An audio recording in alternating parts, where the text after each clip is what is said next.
So I feel almost obligated now to continue with the education of what would be sniper fighting, aka sport karate, before 1986, and the difference between the two, and giving props to the pioneers and legends that walk around in quite a few of the so-called modern day sport karate tournaments that people just don't recognize them. Now these people are martial artists that choose to participate in what would be a sport or competitions, but they didn't think about it as a sport in the sense of rules and doing whatever it takes to just win. They actually created it as what would be, training for fighting, except under rules so they wouldn't get in trouble. So that being the case, let me just share. When people are trying to just win without trying to improve, they limit their growth. When you're fighting styles, it makes you get better. For example, someone like Grandmaster Sam McGee from Harlem Goju. Actually, I think there might have been two Harlem Gojus. Yeah, there were at least two. Anyhow, this guy fought pretty much stationary while still hopping, with his right hand cocked, ready to clock you. But then he used to spin off of you, kick your back leg, continue spinning, similar to a running back being attempted to be tackled by a linebacker, and then stomp. I saw him crack somebody's face. Now, that's just one style. Then you had a guy, in this case, that's a Goju stylist, or his particular way. But then you would see a person fighting a cat stance with his weight distributed towards the back leg, like I seen Fred Miller do. And you're like, how the heck can this guy fight from that position? But he figured out a way how to throw a wheel kick, how to throw a reverse punch, how to throw a back leg roundhouse kick, sweep, and follow up too. Now these styles made people get better. Then you would see someone like Ron Henderson fight with his hands down and come at you really fast with what would be today known as a blitz. But then you had other guys like, I mentioned them before, William Oliver, that could kick you with either leg, punch you with either hand, and again, being diversified in his techniques, he will come at you even with a scissor takedown sometimes. So you was forced to become a better fighter based on your opposition having an arsenal that was not from your school. Some took it more serious than others. Some just took it to keep their ghetto status or their, or an opportunity just to practice without having to be, like I said, against classmates. In my case, I took it as a vocation because it was the only way I figured I was going to be able to earn some income while being a teenager and a father age 17. So when I went to tournaments, it wasn't about no trophy. I needed a dope. And I had to go to the tournaments that were rated, meaning that when I won, I got points tabulated and get into that Karate Illustrated magazine, which my dream was to be on the cover of that magazine. And it never happened because they stopped freaking covering sport karate and doing the ratings between 86 and 87. And I was heartbroken, man, because during that time I was starting to get, pretty successful. And I don't believe, besides Luis Delgado, I don't think there was ever anybody else from the Bronx, or maybe Joe Hayes, that were ever on the cover of that magazine. And I just got to confirm that because I'm just assuming. Now, fast forward to today is a whole different game. Everybody fights just about the same. And they train together and they do these drills pretty much back and forth, which is okay. I mean, that's their game. But I have so many people that own schools and have been sad and angry even to a certain level because they don't have anywhere to take their students. Now, most schools would teach a variety of what would be self-defense, whether it's stand-up or a section on the ground, and also some form of kicking and punching, and sometimes even influence from boxing. So most martial arts schools did what today you would consider mixed martial arts. And this is going way back when. And then people started to become specialists. Instead of being overall martial artists, they became specialists. And that's how a lot of the styles actually were separated. You know, this is the kicking style, this is the punching style, this is the sweeping style. You know, those guys don't fight, they just do forms and that type of stuff. But I was a fan of all of it. And when I give credit to people, it's because they really stimulated what I would consider the art form, the martial form. You know, there were some people, to be honest with you, that were freaking bullies too, man. They were just straight up freaking damn bullies. And they found a way to compete in tournaments and continue doing the same thing, bullies. And then there was also gangs, a bunch of bullies getting together to try to intimidate other freaking people in the sense of a school or a style. You know, keep it in New York, keep it in New Jersey, and if you went to different boroughs, keep it in that borough. Then you had people in the outside, spectators that weren't even competing, they used to threaten you at times. But that was just the way things were, and you had to be tough. You couldn't be soft to survive in the martial arts tournament. You had to be tough, even to the point where once you won your trophy, you still had to get home with your trophy, and you might get robbed by somebody in the street for your trophy. Imagine that. Different world. I know a lot of you guys lived in the suburbs, so you never had you never had anyone threaten you in that manner. Or you would have called the cops, you know. But in reality, martial arts is still not fighting. There's rules to it. And because of that, I was never intimidated by anybody. Now, I respected people, and it was difficult sometimes to fight people I respected because, you know, you saw them in the movie or you saw them on stage when you was a little kid. So when it was time for you to compete against them, it was kind of almost surreal, like you was cheering for them to win. But I needed the money. So that's why I was able to probably win more than most, even though I had no home. New York City did not support me.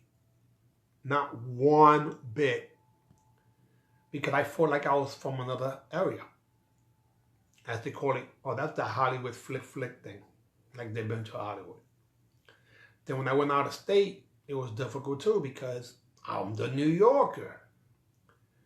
And I had to go fight to respect for the honor of New York.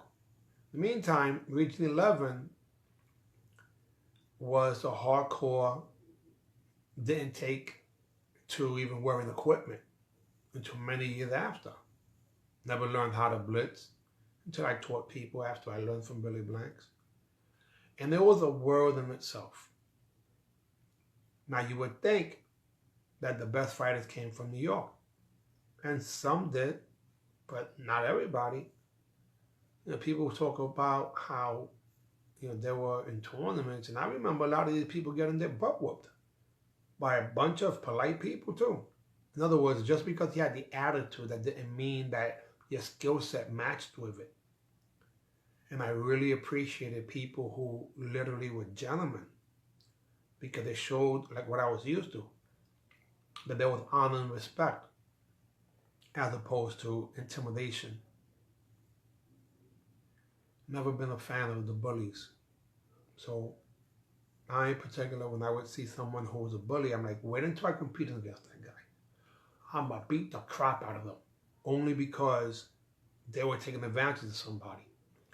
Then you had some fighters that they were great fighters, and they would take the guys who, let's say, were the B level or the C level guys, and just abuse them. They used to call them lames. Oh, that guy's a lame. And they used to come and just beat them up, and I was like, whoa, that's not nice. And that's what used to get me really, really upset. Shout out to everybody who's watching.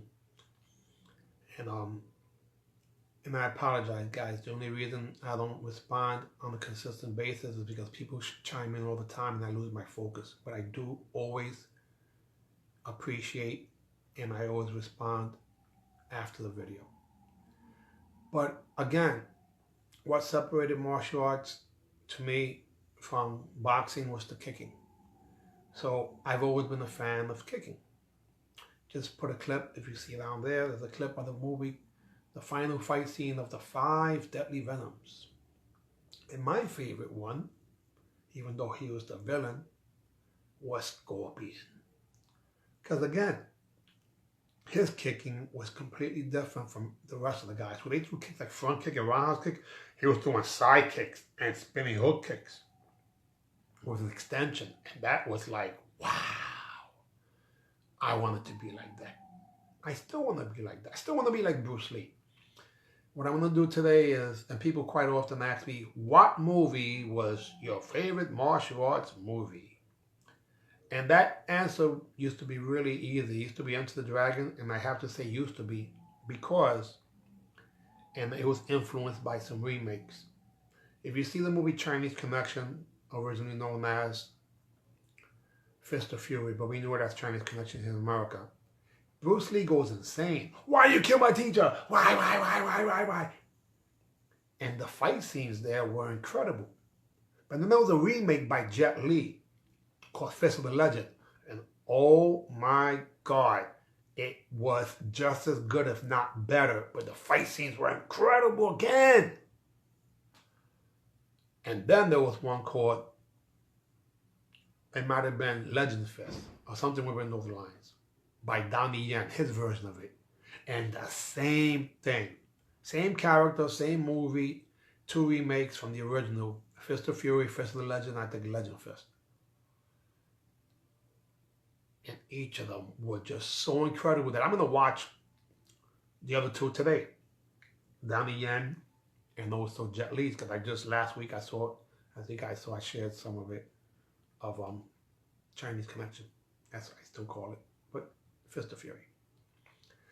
Anyhow, what I'm going to be doing later on today is 2 more videos. And one of the videos I'm going to be giving the entire video in homage to, or credit to, one of the top fighters that most people just don't mention. Again, I love talking about the unsung heroes, because just because they didn't have good marketing didn't mean that they couldn't have been or were some of the greatest fighters of all time that I saw. And I really respect everyone who's giving me feedback, because when it comes down to it, guys, what I'm trying to do is share. There's no one in particularly that's more important than anybody else. We all God-given, we all God's children, and just being here is a blessing to me. So if I still have the capacity to remember things, God, I'm going to have to do that, because I'm just 99.9% of the time a martial arts fan that had a chance to spectate or speak to people who was there. And because of that, I get a chance to just, because I have a good memory, just, share the information, man, because I want you guys to remember that you're important. You're a pioneer, you're a legend, you have done things. And if you forgot, that doesn't mean that I'm going to forget. And if I remember, or maybe it'll help you remember how important you are to all of us. All of us. I always say us one, because we are all martial arts brothers and sisters just trying to leave our mark. And I know that to me, it's more important to keep things honest. And when people say to me, man, thank you for shouting me out, I'm like, wow. I feel appreciated. I appreciate them saying that, but it's like, no, thank you for setting a foundation and giving me great days of watching some incredible things. Imagine someone jumping over someone and kicking them on the other side of the head. I saw that happen. Imagine punching somebody, seeing someone punch someone, boom, and their body actually lifted. They punched them in the chest. That was crazy. Just insane. Yes, this is live correct right now. And imagine someone jumping up and the other guy jumping up and kicking him in the head with a spinning hook. Like some Kung Fu movie stuff. I saw a lot of those things. Again, somebody fighting with their back leg, and you figure, well, how the hell is he gonna move? And then out of nowhere, come out and do a wheel kick. What the heck? Superheroes on Earth. That's what these martial artists were to me. Superheroes on Earth. And some of them had names to match. And I think my favorite, craziest name, I think, in martial arts was Hollywood Fever. Imagine that name, Hollywood Fever. And I even forget his real name sometimes. So he's Hollywood Fever to me. And I see him fighting with the Jeet Kune Do uniform. And, you know, it's just crazy how many incredible characters really motivated me from a distance, because, you know, I didn't get a chance to always interact with them, but I read about it in a magazine, and I used to match their name when I saw them in person. And there's no crazier name to me, again, than Hollywood Fever. Is there another nickname that's wilder than that to you? I don't know. That was like, wow, that was some really Hollywood Fever stuff. You know. And today, not too many people have nicknames. Maybe that's probably why they don't have the characters that were individualists. Today, you might as well call them. It's like saying, you know, you have Nas in the hip-hop world as a rapper, and then they got the guy named Little Nas, and like, wait a second, that doesn't anything. It's the opposite. That's like the antithesis, the 180 of what Nas was supposed to be, in my opinion. Anyhow, guys, Hollywood Best Defense, Hollywood Fever. Incredible. Man, I'm going to have to end this right now, because I will be coming back with not one but 2 more videos on specific people. And stay tuned, because I think some of you guys will be very surprised. I have to go teach a private lesson right now. AB, see you soon.